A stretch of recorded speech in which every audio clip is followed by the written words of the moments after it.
So back in May, I bought only about 3 or 4 books, and I thought that was not enough for a book haul.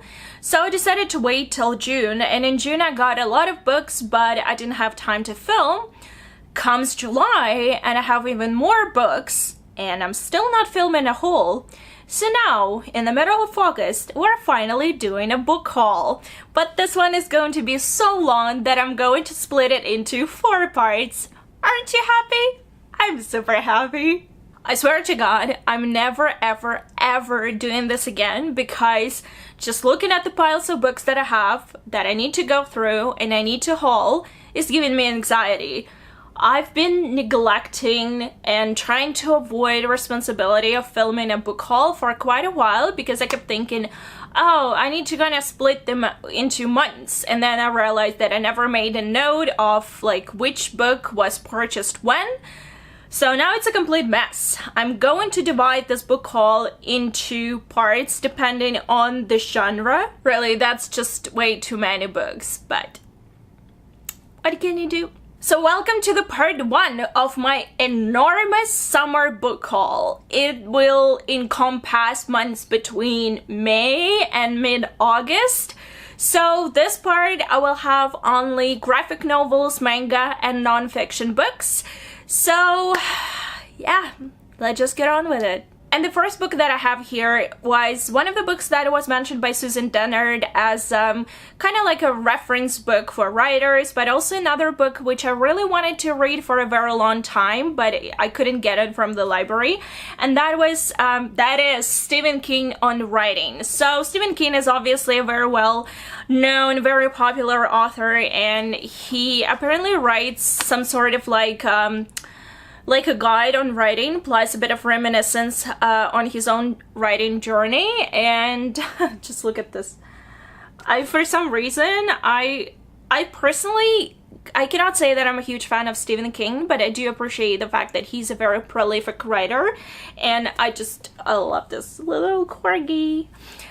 So anyway, yeah, I decided to pick this one up. Next book is the one which was definitely recommended by Susan Dennard in one of her Instagram stories, and that is John Truby, The Anatomy of Story. She highly recommends it for anyone who considers themselves to be intermediate or advanced writer, because this book really takes apart the writing process for characters and the story, especially plot, scene, etc. Since I did the course in English language and literature, I do consider myself to be quite advanced as both reader and writer. I am. Anyway, so I'm looking forward to reading this one since it is recommended by one of my favorite authors. The next book that I have is actually a gift, and that was The World Needs More Canada. This is a specific edition, or rather a specific book, which was published by Indigo Bookstore for the 150th anniversary of Canada, which happened this year on 1st of July, if you didn't know. And this is just like a collection. This is basically a coffee table book, so it has both illustrations and a bit of history, a bit of story about Canada and famous Canadians. So yeah, it was printed by Indigo, and actually I got it as a gift from Indigo as well, so thank you so much. Next book is actually a bit of a spontaneous purchase, and that is Hand Lettering, an Interactive Guide to the Art of Drawing Letters by Megan Wells. So this is both a guide and kind of like a book on how to hand letter. I have the most atrocious handwriting possible, so oh, there's practice pages. Here we go. So this is how it looks like. So obviously I'm not very good at I'm not very even good at writing. What hand lettering? There's no hand lettering in my life yet. So I think I was at BookCon, and I was watching a lot of hand lettering videos on YouTube, and while being at BookCon, obviously I was like, well, I need to order some books to be delivered to my home while I'm away, as you do.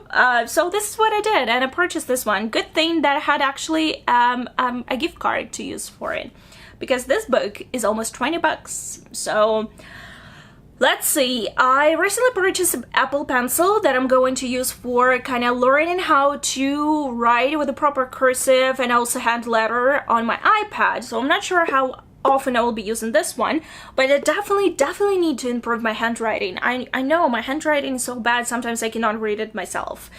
So here we go. Next, I have this huge box that I'm super happy about it. I got it in May, I believe, when it was released, and this is a repackaged and a reprinted version of the complete manga, The Revolutionary Girl Utena by Chiho Saito. Yeah, so this is... I watched the anime back in the day and I really wanted to get my hand on manga. It was not available at, like, on Kindle. It was not available in my local library, and then I saw that this one, Behemoth, actually 2 volumes of Behemoth, are going to be released in, I believe, May. I just pre-ordered them and I was so happy because actually I had a gift card for this one too, so it was pretty expensive, but I'm super happy. So if you don't know the story, this is a story about it. Everything happens in high school. It's a bit of like a magical realism slash fantasy.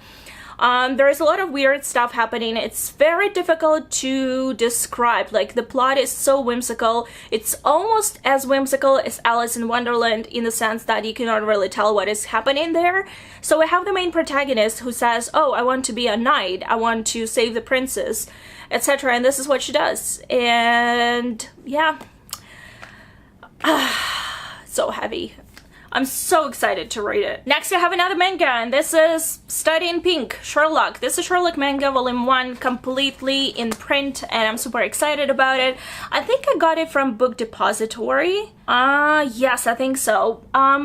For whatever reason, I initially started to purchase this manga in individual issues as they were coming out, and I got, I think, 1 and 2 on my Kindle, but then I kind of forgot about it, not like really forgot about it, but there were some breaks between issues, and then I saw that this thing actually was available in print. For some reason I thought it would not be, but now it's in print, so I have it, and I actually wanted to read it for Booktubeathon readathon, which did not happen because I failed at that readathon quite spectacularly, I must say.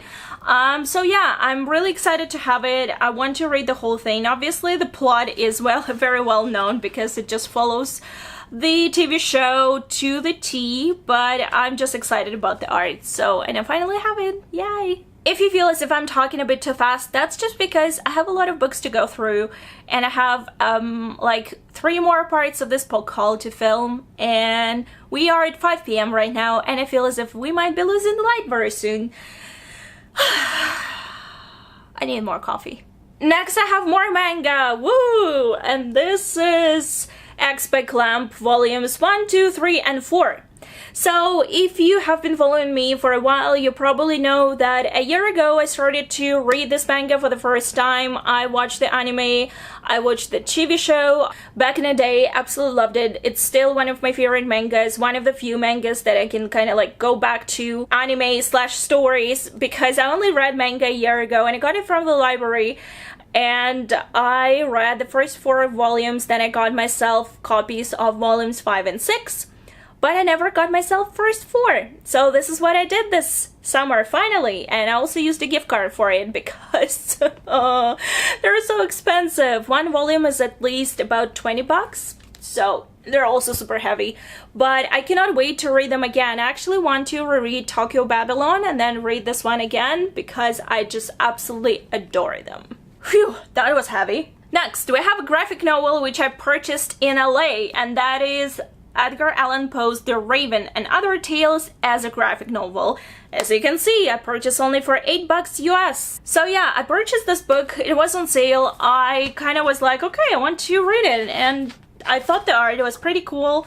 So yeah, I'm looking forward to it. Obviously, everyone knows the story of the Raven, and I'm not sure which other stories are in here. Let me see. Okay, so we have Dramatis Personae, the Raven, The Fall of the House of Usher, The Mask of the Red Death, The Black Cat, The System of Dr. Tarin, Professor Feather, and that's it. So the most popular stories, and yeah, I'm excited to have it. And the last but definitely not least is another Sherlock Holmes graphic novel, and this is The 7% Solution by Nicolas Mayer. So ever since I heard about this book, I was trying to get it somewhere at Book Outlet or on Amazon. I didn't want to pay an atrocious price for something which was out of print.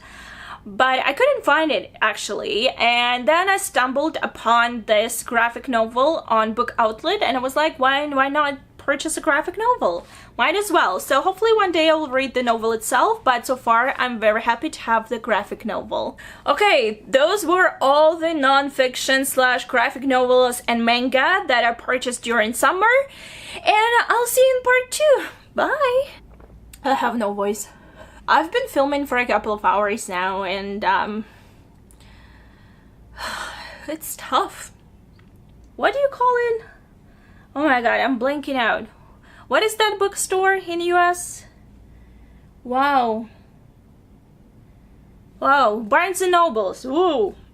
So the most popular stories by Edgar Allen Poe. Oh my god. Let's see if I can. Oh, probably. If I break my neck trying to. Oh, ouch. Okay. I'm putting this down. Oh.